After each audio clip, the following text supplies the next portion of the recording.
Kamel Daoud, l'Algérie efface-t-elle la mémoire de la décennie noire et la culture algérienne met-elle, comme vous le déclarez, les femmes sous terre? Pour creuser ces questions, vous avez le profil idéal.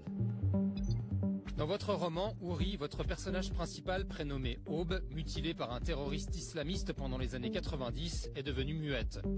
Je cache l'histoire d'une guerre entière inscrite sur ma peau depuis que je suis enfant, dit-elle. Vous aviez la vingtaine pendant ce conflit qui aurait fait 200 000 morts. Vous avez assisté à des massacres comme ceux de la région de Relizane en 98, un millier de personnes assassinées par des djihadistes, des corps démembrés, des maisons incendiées.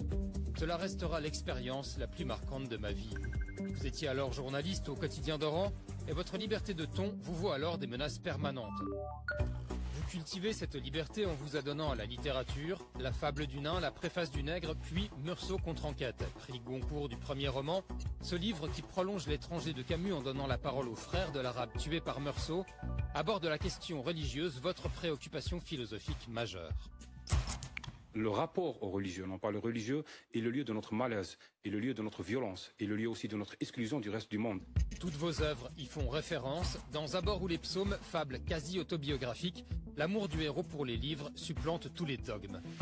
J'ai raconté comment j'ai pu construire des croyances alternatives aux croyances des miens, à leur religiosité, à leur conservatisme, à leur façon et leur vision du monde. À vous lire, le monothéisme constituerait presque le péché capital par excellence. Selon vous, il a une dimension morbide. Dans Houri, vous vous attaquez bien sûr au fondamentalisme et en lisant le récit de votre héroïne rescapée de la décennie noire, impossible de ne pas entendre votre propre voix. Certains savent que je reviens d'entre les morts, que je survis à mon égorgement pour recenser les victimes et leurs bourreaux. Quand on vous dit que vous avez le profil idéal. Kamel Daoud, se mettre à la place d'une femme qui revient d'entre les morts, une femme enceinte, une femme qui parle à ce fœtus, une femme qui envisage 3 pilules, l'IVG pour que cet enfant n'accouche pas dans l'Algérie contemporaine, et une femme qui défie ces assassins et qui incarne la cohorte de 200 000 morts. Est-ce que c'est une appropriation? Est-ce que c'est un risque? Ou est-ce que c'était vital pour raconter la guerre? Parce que vous dites à plusieurs reprises, la guerre, c'est à travers les femmes qu'on peut l'évoquer le mieux. Ce sont les premières victimes. Je crois, c'était de l'audace, oui, c'est une aventure. Écrire, c'est plonger dans l'inconnu, sinon on n'écrit pas. Sinon on vit normalement, on prend le métro, on prend la même ligne. Écrire, c'est justement ne pas prendre la même ligne, c'est aller vers l'inconnu. La deuxième des choses, c'est que c'est un pari fou pour moi. Je voulais endosser cette voix de femme, ou qu'elle m'endosse quelque part, qu'elle me couvre, qu'elle me transforme. Et la troisième, c'est un choix quasiment idéologique, ce que l'expérience, ma vie, m'a montré que celles qui peuvent le mieux raconter une guerre, ce sont les femmes. Parce que pour les hommes, ça s'arrête à un moment. En 62, il y a eu la libération algérienne. Mais pour les femmes, ça continue. On leur a dit à l'époque, c'était pas le moment, il fallait libérer le pays. Le 22 février 2019, il y a eu le soulèvement contre le régime. On leur a dit là aussi, c'est pas le moment, il faut d'abord faire tomber le régime. Et c'est toujours, c'est ce que j'appelle moi, une désynchronisation permanente du droit de la femme à vivre son corps, à s'appartenir à elle-même par rapport à d'autres. Je me suis posé la question, qui peut le mieux raconter une guerre? Ce n'est pas celui qui porte les armes, c'est celui qui l'a subi dans son corps et pour qui la guerre continue même par la suite. Ce qui était au maquis, c'est-à-dire les islamistes armés, ils ont été graciés, ils ont été indemnisés, ils se promènent dans la rue au soleil, ils peuvent parler, prier, faire du commerce. Mais les femmes qui ont été kidnappées, engrossées, violées et qui redescendent, elles sont porteuses de la honte. Elles sont porteurs de la trace. Et pour elles, la guerre ne finira jamais. Donc, je l'ai raconté parce qu'un roman doit être nécessaire et j'ai essayé de porter la voix de la nécessité de la narration. Benjamin. Aube, votre héroïne est algérienne, mais elle pourrait tout aussi bien être afghane, peut-être. C'est comme si elle parlait pour toutes les femmes qu'on tente d'asservir au nom d'une religion, au nom de l'islam. La religion dont vous dites globalement qu'elle est une libido mal assumée. J'ai dit que parfois c'est une libido mal assumée. Moi je suis quelqu'un qui a un énorme respect pour la spiritualité. Les religions, j'ai une petite méfiance. Je répète souvent que la spiritualité c'est chercher Dieu et la religion c'est la prétention de dire qu'on l'a trouvé.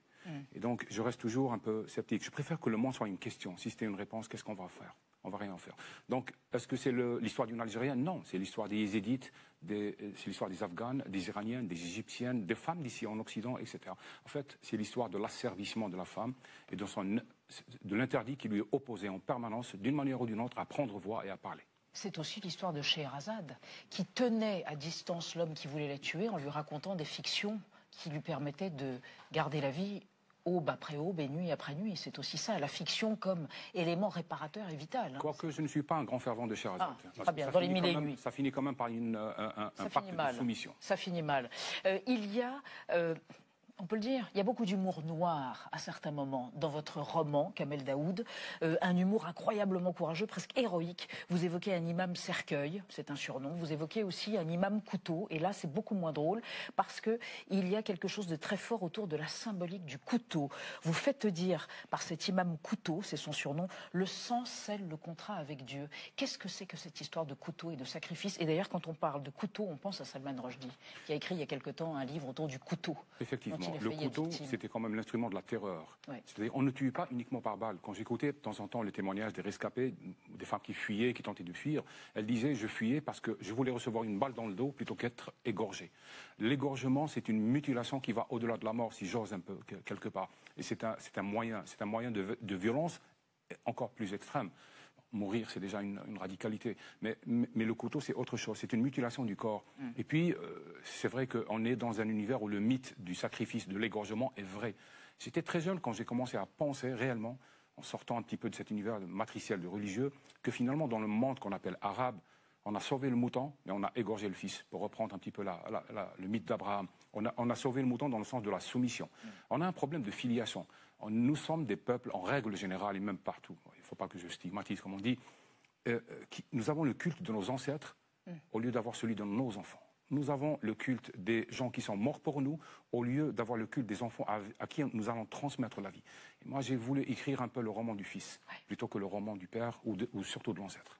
Alors, retour à aujourd'hui, à l'Algérie d'aujourd'hui, avec les lois d'amnistie, Anna. On va en parler avec vous et avec Kamel Daoud, évidemment. Exactement, des lois depuis plus de 30 ans en Algérie qui permettent de gracier ou de réduire les peines des terroristes de la guerre civile. Alors, la première loi à avoir été promulguée en ce sens, c'était en 1995, la deuxième en 1999, et puis en 2005, ces lois ont été complétées par une charte nationale pour la paix et la réconciliation nationale qui interdisait entre autres toute mention ou utilisation publique du mot terrorisme en Algérie. Et puis le dernier projet de loi d'amnistie remonte à tout juste 2 ans, c'était en 2022.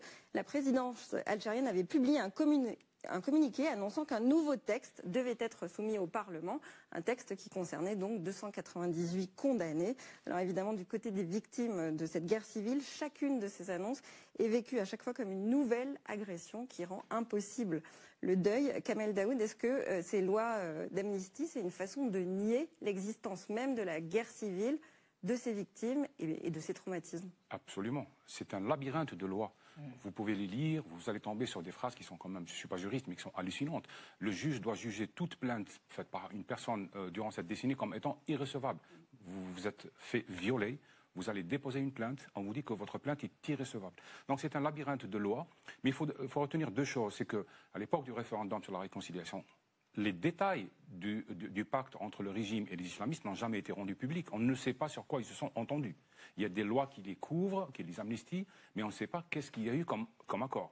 La deuxième des choses, c'est qu'il y a une interdiction formelle et stricte de revenir sur cette période-là. Donc on ne peut pas se plaindre, on ne peut pas se rassembler, on ne peut pas demander justice, on ne peut même pas parler. Parce qu'il aurait peut-être fait... Bon, la question est-ce qu'il fallait effacer cette guerre très vite pour ne pas la refaire, ou est-ce qu'il fallait s'en souvenir pour éviter justement de la refaire?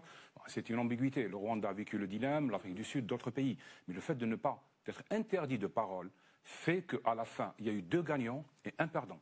Les 2 gagnants, le régime et les islamistes, et les perdants, ce sont les morts. Donc c'est un labyrinthe de lois, c'est une sorte d'infamie permanente qu'on oppose aux victimes, à leurs descendants, mais surtout que l'on fait peser sur l'épaule des générations futures qui ne savent rien. Les enfants de 15 ans ne savent rien de cette guerre. Ils ignorent absolument les détails de cette guerre. Et c'est quelque chose de dramatique et de tragique et de dangereux. Parce que la guerre d'Algérie, la guerre de décolonisation, a joué le rôle d'un paravent, pour reprendre un terme emprunté à Jean Genet, paravent par rapport à cette guerre des années 90 qui est occultée. Plus qu'un paravent. Ma thèse, je ne suis pas sociologue, mais je suis un écrivain qui essaie de réfléchir, et ma thèse est que la surenchère mémorielle vis-à-vis de la France, elle a explosé après la guerre civile. Je me suis toujours posé la question, pourquoi La génération précédente, celle de mes grands-parents, de mes parents, ne demandait pas les excuses à la France, n'était pas dans la surenchère mémorielle. Et ce sont les générations qui viennent après qui le demandent. Je me suis dit, c'est quand même contraire à la logique, parce que la solution biologique aurait voulu que les générations qui arrivent plus tard ne s'en souviennent pas. Mais il se fait que non, parce qu'une guerre peut servir à cacher une autre. La première guerre, il y a eu la France coloniale, donc l'ennemi était identifiable, il était en face. Mais la deuxième guerre, c'est le monstre et la victime étaient dans le même corps. Nous nous entretuons nous-mêmes et c'est la guerre honteuse qu'il ne faut pas assumer. Et qu'est-ce qu'il y a comme moyen pour pouvoir cacher une guerre? De parler d'une autre. Et tout ça dans Houri de Kamel Daoud chez Gallimard. Je voulais vous offrir un citron parce que vous êtes un exilé et vous évoquez souvent, regardez ce sourire enfantin. Je ne suis pas un exilé. Le citronnier. Je ne suis pas un exilé, je suis un arrivé. Merveilleux.